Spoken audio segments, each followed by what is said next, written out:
welcome. So this is my first time doing it this way, but I'm super excited about it. Okay, let's just see if want to make sure I get this link to people as well. There we go. Share, copy link. Let's see. All right, so trying something new, so bear with me. I'm excited about this. I think it can be fun. So today we're going to talk about how pelvic floor work isn't just for new moms. Okay. It's for all moms and really women in general. For anyone with a pelvic floor, so men as well. Okay. Um, really trying to think about things you do on a daily basis, okay, and why you might need pelvic floor work, who might need it, what's causing it, all of that good stuff, okay? I'm just really quickly trying to figure one thing out. I'm trying to get everybody who might want to watch the link. So let's just see. There we go. Got it. Okay. Again, sorry. This is my first time trying this, so just bear with me trying it this way anyway. Um,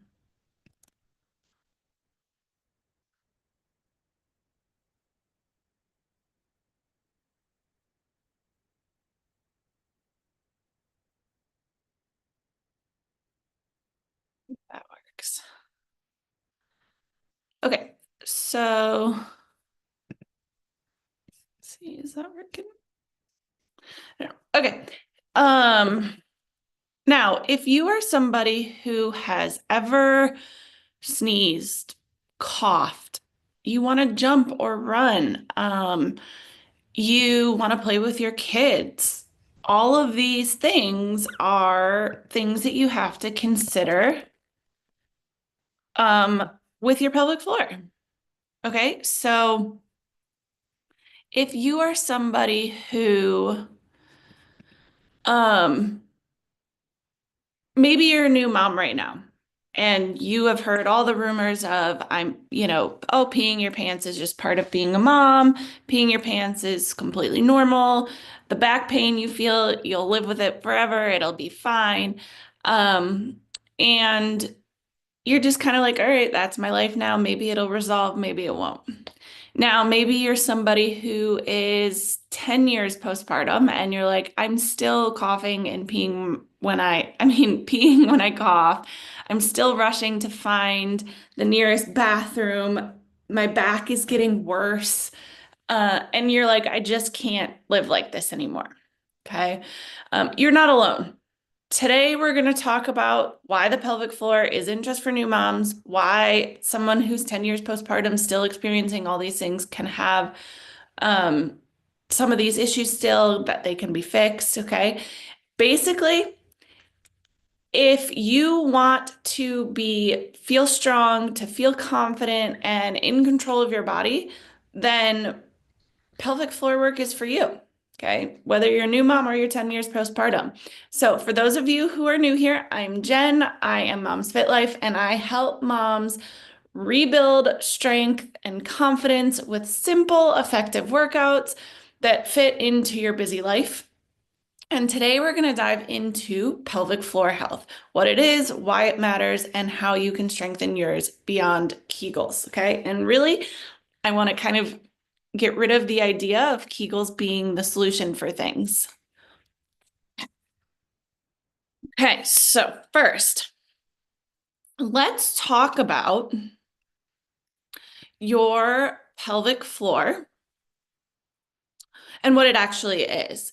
So it is a group of muscles that supports your bladder, your bowel, and your uterus. I'm going to say that again. Your pelvic floor is a group of muscles that support your bladder, your bowel, and your uterus.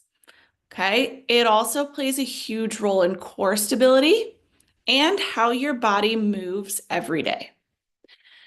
But just like any other muscle, it can weaken over time, especially after pregnancy, aging, or even lifestyle habits. All right, one more time for everybody in the back of the room. I'm going to say it loud. The pelvic floor is a group of muscles that supports your bladder, your bowel, and your uterus, and it plays a role in core stability and how your body moves every day. But just like any other muscle, it can weaken over time, especially after pregnancy, aging, hormone changes, or even lifestyle habits. Okay, so have you ever felt a little leak when you sneeze or run or jump? Or maybe you feel that heaviness in your lower abs.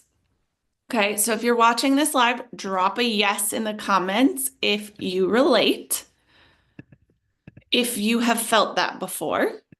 Okay, let me know. Let's talk about it. Okay, now pelvic floor issues don't just affect postpartum moms. They can develop over time or even start long before pregnancy. And a lot of times, some of the common symptoms you see in men are also a result of pelvic floor dysfunction as well. Okay, so constipation is a big one that you might see in men. If they have hemorrhoids, a hernia, all of that can be related to pelvic floor dysfunction. So they're not exempt in this either. Okay. So, what might be more signs like that that let you know that your pelvic floor might need some love and attention? So, like I've said before, leaking when you sneeze, jump, run, cough, laugh, whatever, lift something heavy. A heavy or dragging sensation in your lower abdomen or down in the vagina, really. Feeling like you can't fully empty your bladder. So maybe you just went pee and 10 minutes later, you still have to pee. What gives? Um, Maybe when you're sitting on the toilet and you're like, I feel like I still have to pee, but I can't get any more out. Core weakness that can affect your workouts or your daily movement. So maybe, doing laundry hurts your back. Vacuuming is hard. You feel winded. It's the vacuum feels really heavy, things like that. Okay, so if any of these sound familiar, don't worry. You're not alone and you don't have to live with it. The good news, there are ways to improve it. Okay, so how do we strengthen the pelvic floor? How do we improve it? And the answer is not always going to be Kegels. And most people do think of Kegels when they hear pelvic floor exercises, but Kegels aren't always the answer. And for most women, actually, they can actually make things worse if your pelvic floor is too tight, which is usually what I see in most moms and postpartum women. So instead of just doing Kegels, I want you to think about strengthening your pelvic floor in a way that supports your whole body. And then also think about learning how to relax the pelvic floor to help support the rest of your body. Okay. So things like breath work and core engagement, and they are super tied together. So proper breathing and deep core engagement can help your pelvic floor function better, meaning that you learn the proper mechanics of breath. You get the core on board to help you exhale. You can use that inhale, exhale to help you lift heavy things when you're running, when you're jumping. Functional strength training. Functional strength training is never my favorite term, but we kind of all know what that means and we get it. So things like squats, lunges, deadlifts, when done correctly, can naturally help train your pelvic floor. And these are patterns that we see every single day of our life. Picking up toys, deadlift, sitting on the toilet, squat, walking, you need that single leg strength, lunges.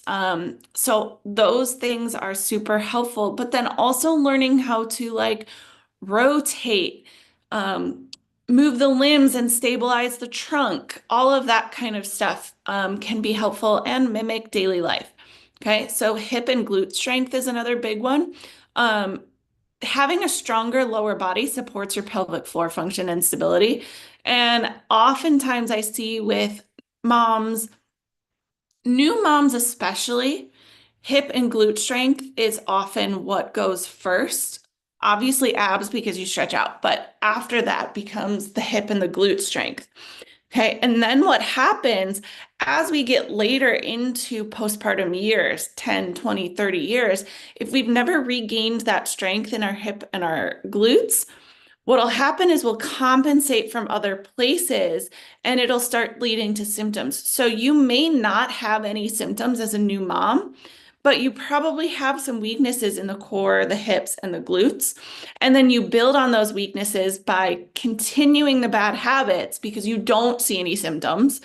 And you move into years down the road of bad habits that now suddenly you're seeing these bad habits turn into symptoms. So all of a sudden you're like, hey, I leaked a little when I sneezed. Is this perimenopause? Is this menopause? Well, it could be, but it might also be that you never address weaknesses that develop during pregnancy. Okay. Full body movement is going to be integrating the pelvic floor into all of the things I just kind of talked about.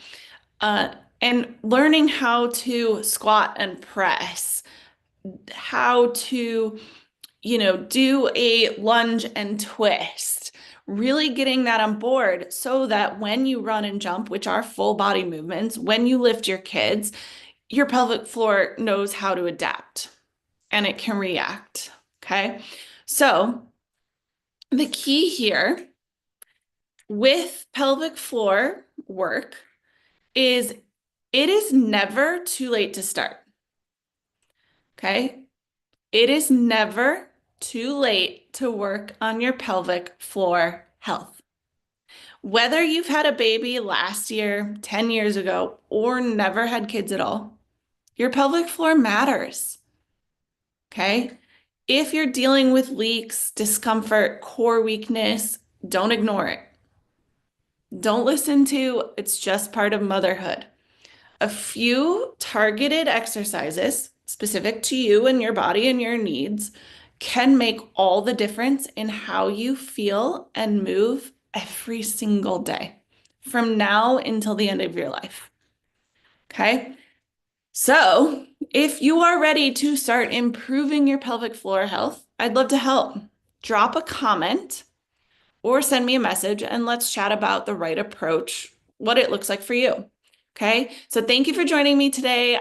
If you found this helpful, please be sure to share it with a friend who might need to hear this too. And I will see you guys next time. Okay, please don't hesitate to reach out and ask any questions.